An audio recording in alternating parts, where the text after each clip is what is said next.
Now, as South Africa marks Youth Month amidst rising economic uncertainty and a complex fiscal landscape, the nation looks to tackle youth unemployment and rebuild economic resilience from the ground up. With one of the highest unemployment rates in the world, South Africa's young people face systemic barriers to economic participation. Overcoming these hurdles will require experience, guidance and investment in the leaders of tomorrow. Executive Director at the SAB Foundation, Bridgit Evans, joins us for more. A very good evening to you. Thank you so much for your time. I mean, as we take a look at the current economic state and the unemployment rate really points to young people looking for solutions. Why do you think that youth entrepreneurship must be a cornerstone of South Africa's recovery strategy? Well, I think it's well understood globally that entrepreneurship, small businesses are going to be the biggest job creators in the future. And so we really need to ensure that we put a lot of wraparound support in small businesses to make sure that they can grow and create jobs. And certainly what we're seeing is that there is a lot of appetite to start small businesses and grow them, but there is a disconnect between the suppliers of funding and those that are demanding the funding. In other words, there's estimated to be a 350 billion rand funding gap, where it's not that the funding isn't available, it's just that most of the entrepreneurs that are looking for funding don't qualify because they're considered to be too risky. I mean, that in itself raises a very serious concern when you look to funding being available and enthusiastic entrepreneurs not being able to access that funding. How much red tape is there? And, these practical barriers that young entrepreneurs are still facing, how are we going to close them? What is needed? Well, I think South Africa has come a long way in terms of how it supports small businesses. I mean, if you look at our enterprise and supplier development frameworks within big companies, certainly that's quite unique in the world to have such a almost legislated way of growing SMMEs. I think what is really needed is probably better maths education, because what we're finding is that most SMMEs don't really understand financial record keeping and they don't keep proper financial records. And that is really what stops them from accessing formal funding. So while you can find a lot of SMMEs that have actually been operating for like 5 years or more, but when you try and find evidence of their business's performance, you can't. And so that is why lenders can't lend to them. So I think one of the biggest things we need to tackle in the country is financial literacy and financial record keeping, because I think that'll start closing the funding gap.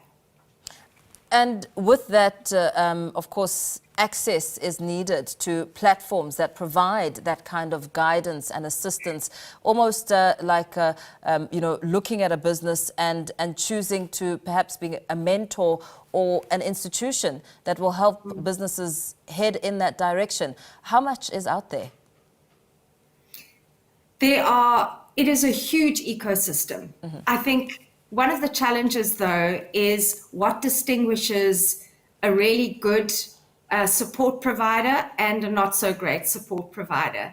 I think one of the issues in the country is that people are developing SMMEs, but no one's actually measuring it. So you can't go to a small business support provider and say to them, okay, I want to see your track record.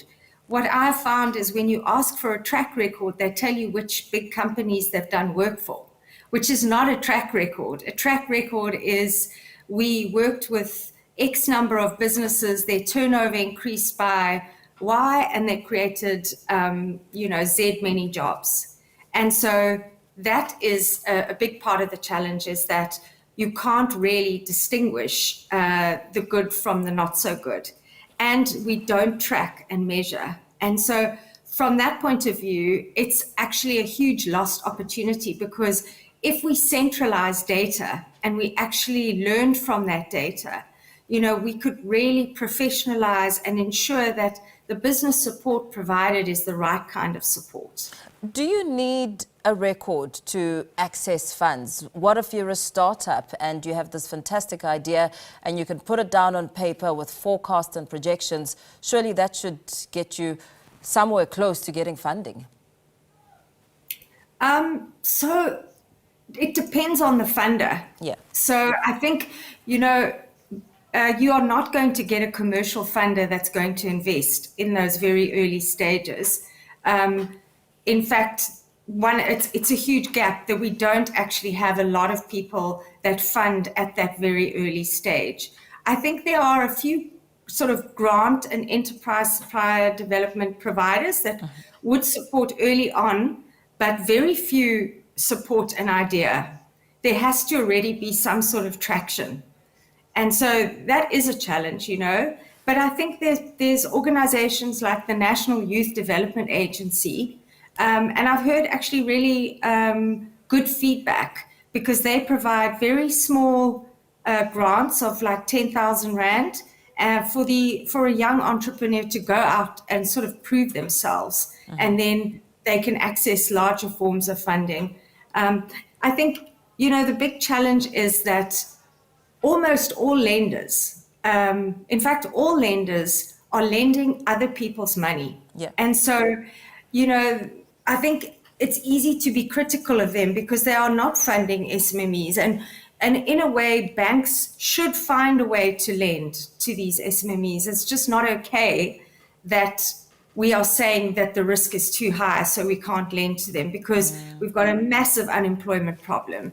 So we have to find a way to lend to them, But you can understand that if they are lending other people's money, and those people will not be happy if they lose their money. So they're risk averse, because it's not their money. But I think South Africa does have a great ecosystem of supporting small startups, whether it's enterprise and supplier development, or whether it's government. Government has a number of agencies, whether it's TIA, IDC, SEDFA, they're all doing great things in terms of supporting early stage businesses as well. Very well. Thank you so much for speaking to us this evening. Executive Director at the SAB Foundation, Bridgit Evans.